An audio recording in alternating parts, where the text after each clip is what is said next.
Ubisoft. For ages, I've held out my hope for Ubisoft. With my hours played on The Crew, with my days played on all the Assassin's Creed games. But the only problem is, Ubisoft is the company definition of taking a shower, a real fucking good shower. Like, it was like a fucking fantastic shower. Like, you've cleansed yourself so hard from this shower, and then taking the fattest shit right after the shower. Now, they are a good company sometimes. That's the shower part of it. Take, for example, the Assassin's Creed games. At one point, they were churning them out every single year, and we were like, well, Ubisoft, calm the fuck down. But then they were like, oh shit, maybe we should calm the fuck down. And they took a break. And they took a good break. And released Assassin's Creed Origins, which, in my opinion, was one of the best Assassin's Creed games I've ever played. Obviously, not as good as Assassin's Creed 2. But it was pretty fucking good. And I played that for ages. I grinded as much as I could out of that game. Of course, there was the microtransaction here and the microtransaction there. But who gave a fuck at that point? But then, they went right back to 1 year later. Yes, 1 year. The thing everyone got triggered at them for. They made another Assassin's Creed that was a full carbon copy of Origins. Now, of course, I've heard from many people and many reviews that Odyssey improved on some stuff. It's got much like more. The world is better, but it's still the exact same game at the core. If anything, one or the other shouldn't exist. They could have taken 2 years and made Odyssey even fucking better. But no, they had to go out of their way and make even more money and release it yearly. Again, take their other franchises, for example. The Crew, released last year. In my opinion, it's one of the best open world racing games ever made. It surpasses Forza in every way. But you know what Ubisoft did? They took this brilliant shower. Such a nice vehicular shower. And then they took a fat shit called 3 months apart for all their updates. And we've been waiting 3 months for each update. The first of which added nothing. The second of which added nothing, and then the last one, sure, that one was pretty good. They head back, they wiped themselves off and went back in the shower. I'll give them that one, but you know, that's not what we're talking about here. Because there's one thing that just, I read this today, and it pushed me just a bit too far. Because this is too far. This is too far. By dictionary definition, it literally says in the dictionary, if you bring Splinter Cell back as a mobile game, it's too fucking far. Okay, this is the main chunk of the video, so let's start at the beginning. Me, chilling, playing 360, you know, Xbox 360. Who didn't play on an Xbox 360? I'd just come off the PlayStation 2. I'm there, chilling, playing 360 on my TV instead of a monitor, playing with controllers, playing cabled up with not even a wireless controller. I used to use a wired controller on 360, and every month or so, my dad would bring like 5 or 6 games at once, right? I wouldn't buy them as they came. I never would. But obviously, my curiosity for these games always went further. I'd always play a game, watch a review of that game, watch anything I could for that game. I'd watch the parodies, the skits for it.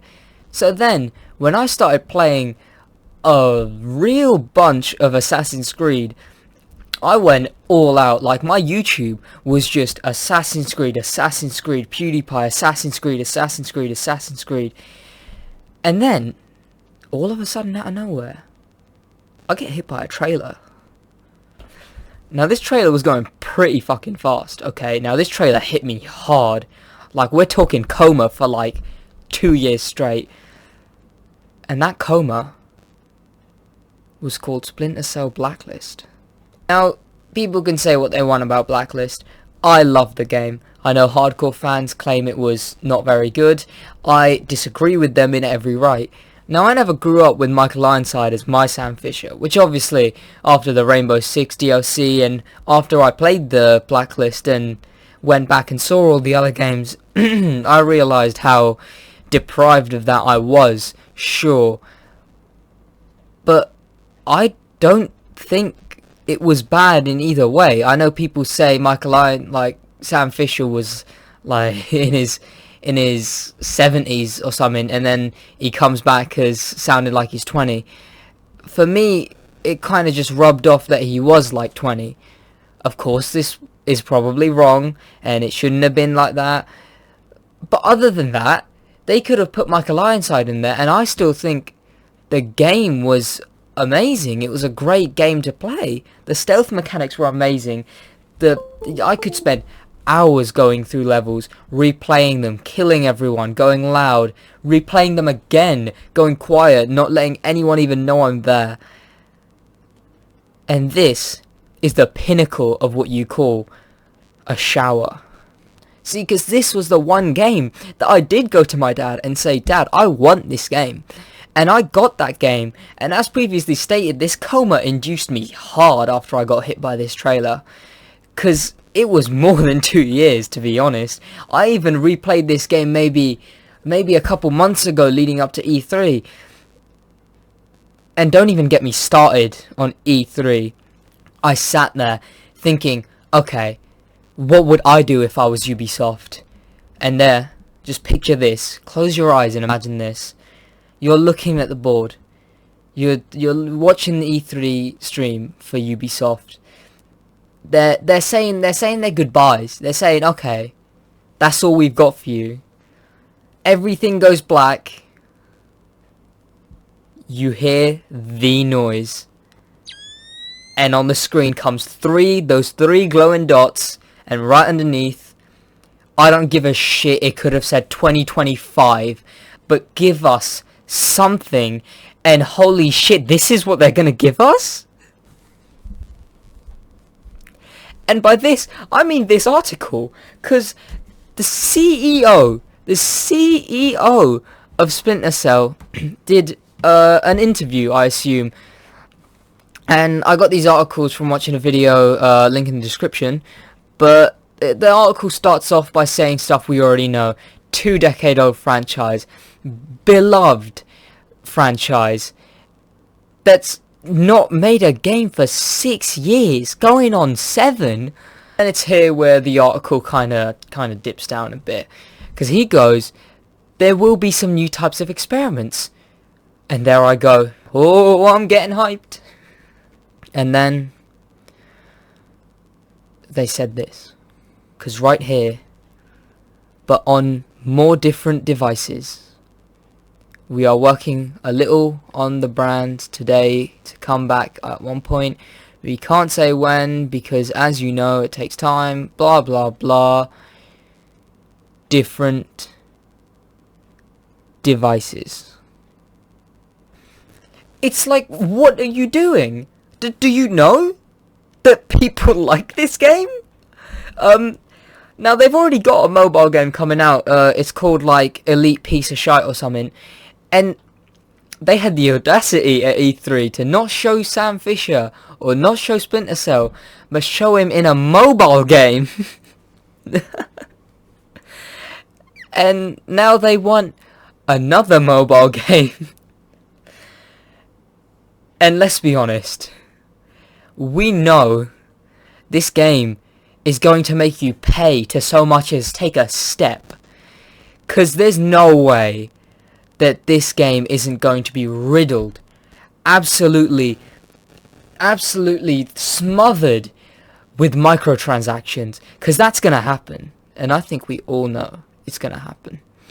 Now, the video that I watched to enlighten myself on this absolute bullshittery, the guy mentions that other devices, maybe that could mean VR.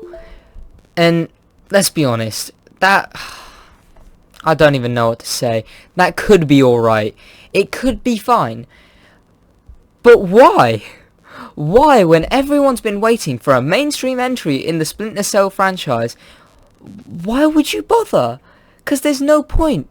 No one's asked for a VR game. If you're going to make a VR game, you have plenty of franchises. Give the Crew VR. I wouldn't mind the Crew VR. As cool as VR would be, I wouldn't mind VR, honestly. VR would be perfectly fine, as long as they make it a teeny bit mainstream without actually messing with any of the story. They at least bring back Michael Ironside. Let us at least play as Sam Fisher. I'll be fine with it. But holy shit, if they touch a fucking phone. Now, a VR game, they're only short. They wouldn't be very enticing to market as well. But that's where the guy I watched mentions that maybe they're going to release an actual mainstream game with the VR game, or with the mobile game. And that could make sense, because obviously it hypes it up. But at least fucking say something. Just tell us. Just be like, yo, we're making a mobile game, but don't worry. We got some mainstream shit coming out, but no. They have to be all fucking secretive about it. Well, you know what? I don't think they are being secretive. I think that the mobile game is all they have, and it's fucking bullshit. And you know what? My name is Sid Wadge, the official mobile game reviewer. That's all I've got to say. Goodbye.